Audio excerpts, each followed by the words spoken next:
পরমাণু শক্তিসম্পন্ন cruise missile Burevestnik এর সফল পরীক্ষা চালানোর দাবি করেছে রাশিয়া। রাশিয়ার প্রেসিডেন্ট ভ্লাদিমির পুতিন এই তথ্য জানিয়ে রবিবার বলেছেন তার দেশ এখন এই অস্ত্র মোতায়েনের দিকে অগ্রসর হবে। সংবাদ মাধ্যমের প্রতিবেদনে প্রকাশিত দাবি অনুযায়ী বিশ্বের যেকোনো ধরনের আকাশ প্রতিরক্ষা ব্যবস্থাকে ফাঁকি দিয়ে নির্দিষ্ট লক্ষ্যবস্তুতে আঘাত হানতে সক্ষম এই ক্ষেপণাস্ত্র। রাশিয়ার সশস্ত্র বাহিনীর chief of general staff Valery Gerasimov president পুতিনকে বলেছেন, গত 21 অক্টোবর পরীক্ষার সময় বুরেভেস্তনিক ক্ষেপণাস্ত্রটি 14,000 কিলোমিটার 8,700 মাইল উড়েছিল এবং প্রায় 15 ঘন্টা আকাশে ছিল। মস্কো বলেছে 9M730 বুরেভেস্তনিক স্টর্ম পেট্রেল ক্ষেপণাস্ত্রকে পশ্চিমা সামরিক জোট ন্যাটো স্কাইফল নামে ডাকে। রাশিয়ার দাবি, বর্তমান ও ভবিষ্যতের ক্ষেপণাস্ত্র প্রতিরক্ষা ব্যবস্থার জন্য অপ্রতিরোধ্য তাদের এই পারমাণবিক শক্তিসম্পন্ন ক্রুজ ক্ষেপণাস্ত্র।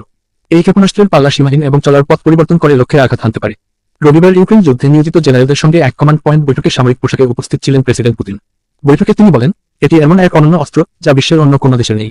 পুতিনের এই বক্তব্য ক্রেমলিন থেকে প্রকাশ করা হয়। পুতিন বলেন, এক সময় কিছু রুশ বিশেষজ্ঞ তাকে জানিয়েছিলেন এই অস্ত্র বাস্তবায়ন সম্ভব নয়, কিন্তু এখন এই ক্ষেপণাস্ত্রের গুরুত্বপূর্ণ পরীক্ষা সম্পন্ন হয়েছে। তিনি গেরাসিমভকে বলেন, রাশিয়াকে এই অস্ত্রটি কিভাবে ব্যবহার এবং মোতায়েনের জন্য প্রয়োজনীয় অবকাঠামো প্রস্তুত করা যায় সেই বিষয়ে ভাবতে হবে।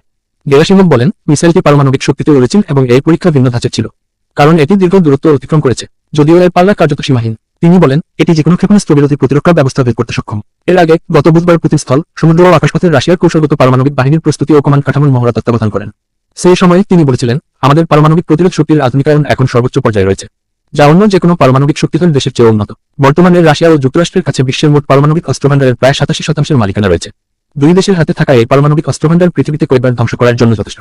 যুক্তরাষ্ট্রের বিজ্ঞানীদের সংগঠন ফেডারেশন অব আমেরিকান সায়েন্টিস্টের FAS তথ্যানুযায়ী বর্তমানে রাশিয়ার কাছে 5,459টি পারমাণবিক ওয়ারহেড রয়েছে, আর যুক্তরাষ্ট্রের রয়েছে 5,177টি।